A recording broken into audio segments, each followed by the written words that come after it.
राम राम भक्तों, जय माता दी। कैसे हैं आप सब? तो देखिए, सबसे पहले आपको दिवाली की बहुत बहुत शुभकामनाएं। लक्ष्मी आपके घर आगमन करे और मेरी यही दुआ है। तो हम शुरू करते हैं आज का वीडियो। तो आज का वीडियो है दिवाली के 5 दिन, 5 त्योहार कैसे मनाने हैं। तो देखिए, कल से हमारे त्योहार शुरू हो जाएंगे, धनतेरस से ही। और भैया दूज तक हमारे त्योहार 5 दिन का त्योहार होता है। ये दिवाली एक दिन की नहीं होती। तो धनतेरस को हमने क्या करना है, सबसे पहले आप देखिए, शॉपिंग तो आप करोगे करोगे। जो भी आपने लाना है, बर्तन या जो भी सोना चांदी कुछ भी, ये मैं नहीं कहती आप क्या लाओगे। बस ये कि अपनी पॉकेट को देखकर ही आप जो भी लाओगे वो सही लाओगे। तो बस इतना ज़रूर कहूँगी कि धनतेरस को जब भी आप जाओ, एक झाड़ू ज़रूर लेके आना, क्योंकि ये लक्ष्मी का प्रतीक माना गया है। मैंने शॉर्ट में बताया था कि झाड़ू धनतेरस को ज़रूर आना चाहिए।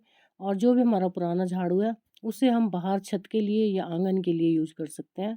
अगर वो बहुत घिस गया है, देखिए ज़्यादा घिसा हुआ झाड़ू अच्छा नहीं माना जाता, तो उसे आप निकाल दीजिए।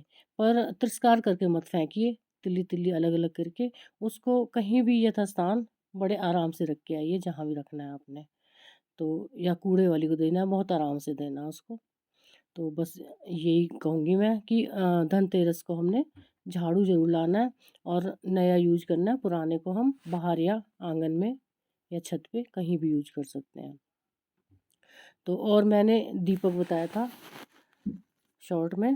तो दीपक क्या करना है, रात को जब हम सोने लगते हैं, सोते टाइम खाना वगैरह खा के, उसके बाद आपने क्या करना है, एक बड़ा दीवा लेना है, मिट्टी का ले लो चाहे आप कटोरी ले लो।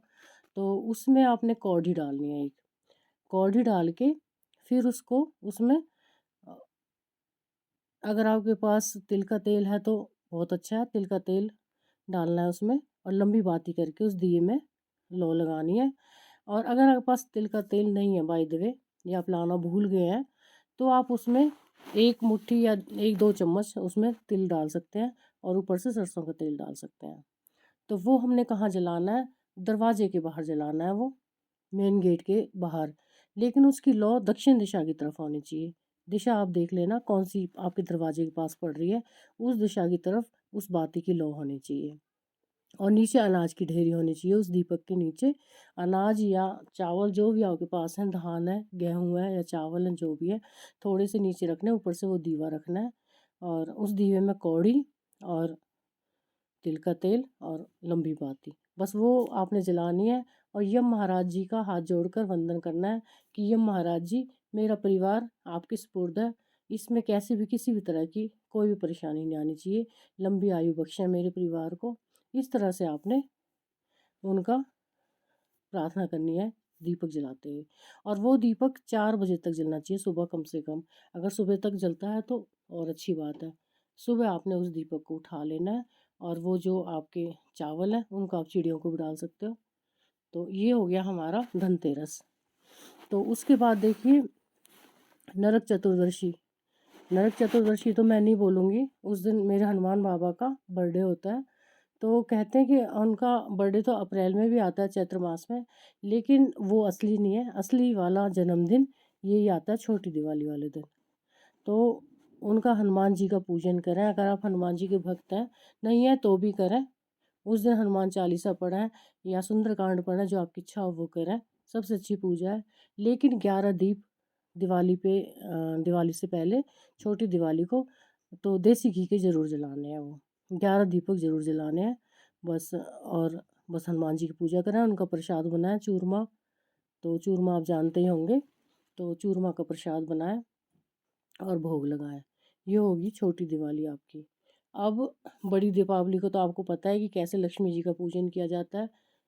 अगर लक्ष्मी जी को एक पुष्प कमल का ले लिया जाए और पुष्प पे बिठा के उनकी पूजा की जाए, जो भी आपकी लक्ष्मी की मूर्ति है या सिक्का है या सोना चांदी जो भी आप रखते हैं, जैसे भी आप पूजा करते हैं, अगर उनको कमल पुष्प पे विराजमान किया जाए तो बहुत जल्दी प्रसन्न होती हैं, ऐसा माना जाता है। पर मैं तो सिर्फ इतना मानूंगी कि दिल से अगर उनकी पूजा की जाए तो वो अपने आप ही दौड़ी चली आएंगी। और इसमें एक ज़रूरी काम आपने करना है कि पूजा के उपरांत जब भी आप पूजा करते हो, तो बस विष्णु सहस्त्रनाम, जब आप फ्री होंगे रात को, जब भी खाना वगैरह खा के आप फ्री होंगे, विष्णु सहस्त्रनाम का पाठ कर लें। जहाँ विष्णु सहस्त्रनाम का पाठ हो गया वहाँ लक्ष्मी जी अपने आप खींची चली आएंगी।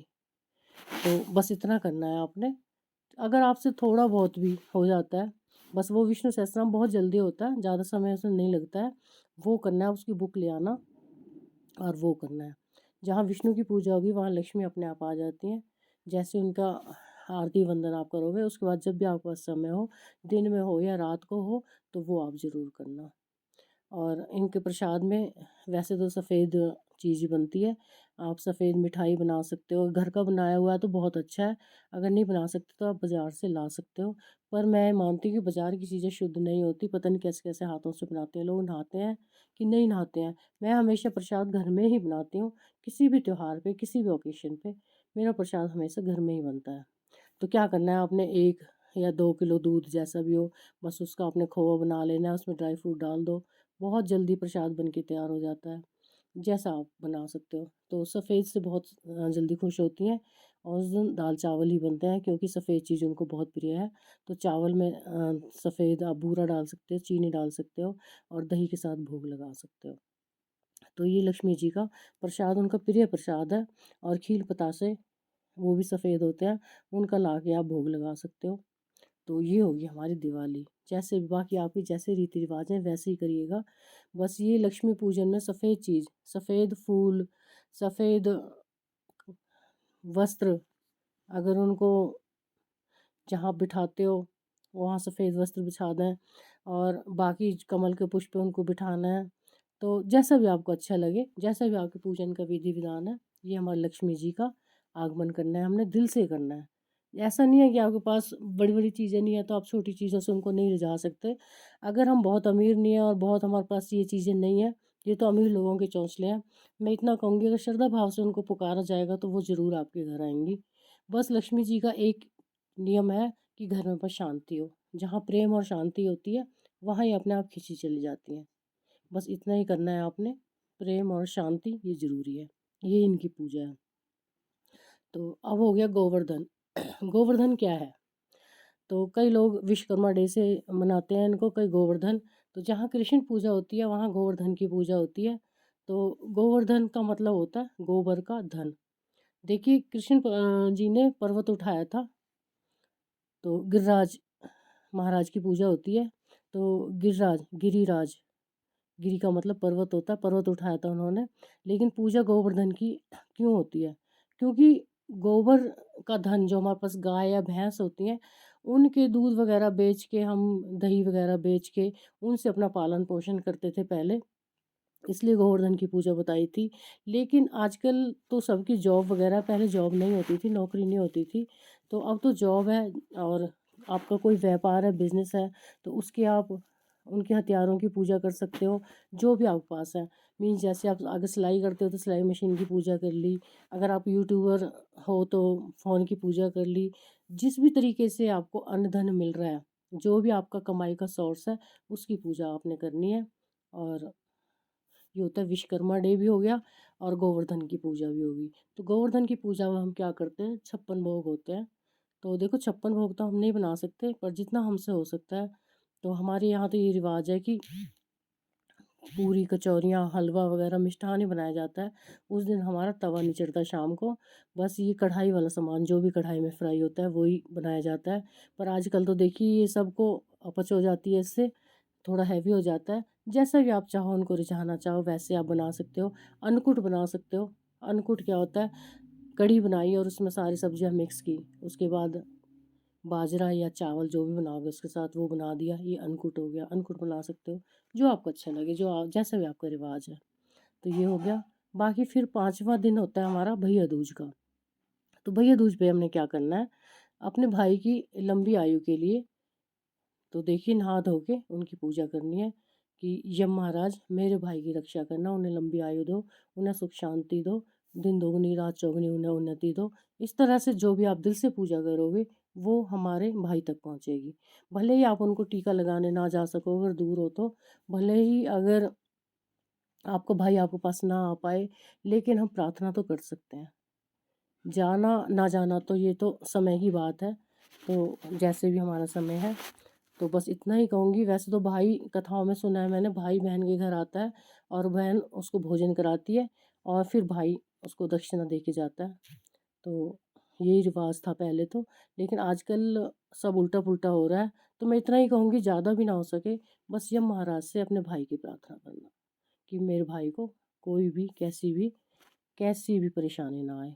बस इस तरह से आपने पूजन करके गणेश भगवान को तिलक लगा सकते हो आप भाई के नाम से, अगर भाई आपके दूर हैं तो मैं तो यही करती हूँ, गणेश भगवान को तिलक लगाती हूँ और उन भाइयों का आराधन करती हूँ कि मेरे भाइयों को सुख शांति दें। राखी पे मैं ऐसा ही करती हूँ, भाई दूज पे भी ऐसा ही करती हूँ। गणेश भगवान मेरे बड़े भाई हैं, तो आप ऐसा भी कर सकते हो। तो आपका भाई दूज भी मन गया और दिवाली भी आपकी बहुत अच्छी तरह से मन गई। भगवान करे आपके पास खुशियों का अंबार हो, खुशियों से आप फलीभूत रहें और आपका परिवार हमेशा सुखमय रहे। और मिलते हैं नई वीडियो में। अगर कोई गलती हो गई हो तो क्षमा करना और कमेंट में ज़रूर बताना कि आपको वीडियो कैसा लगा।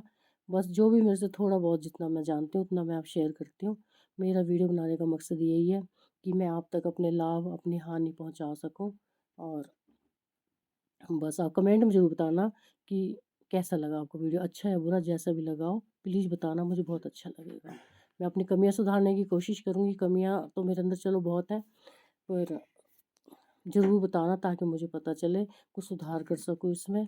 तो मिलते हैं नई वीडियो में नई जानकारी के साथ। तब तक चैनल सब्सक्राइब नहीं किया तो कर दीजिए, बाकी आपकी मर्ज़ी है। जय श्री राम, जय माता दी।